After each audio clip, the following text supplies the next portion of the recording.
let's learn how to save our files in myViewBoard. Now I want you to notice really quickly that all of our tabs up here are different activities I have open, and they're all untitled, so they're not saved. So let's go to our folder icon here in the main toolbar.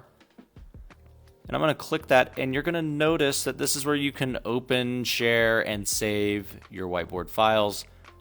You have two choices, save and save as. Anytime you're saving something for the first time or you want a new copy, you should always click Save As.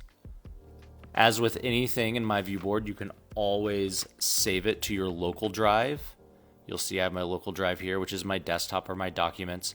Basically, that's on my computer, but I'm going to choose Google Drive, double tap to get into my drive, and then you're going to pick the folder where you want to save your whiteboard file. So I'm going to save it in this myViewBoard folder. Again, double tap to get into the folders.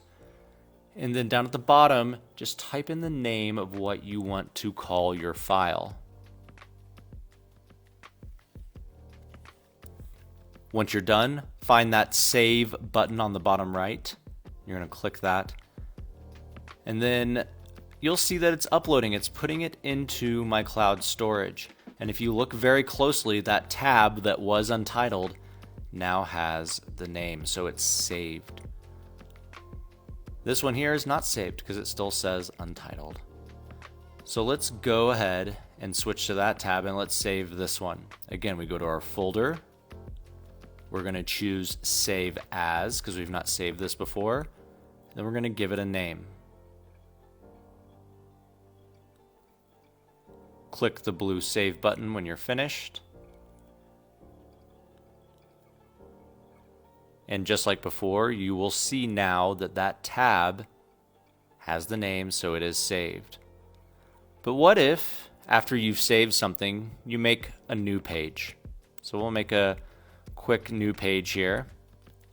And I want to save these changes. So same thing, we're going to go back to the folder in the main toolbar. And this time we can click the Save button because we just want to update this copy we've already been working on. Notice it didn't ask you for a name, it just saved the changes automatically. Finally, let's switch over here to this last tab.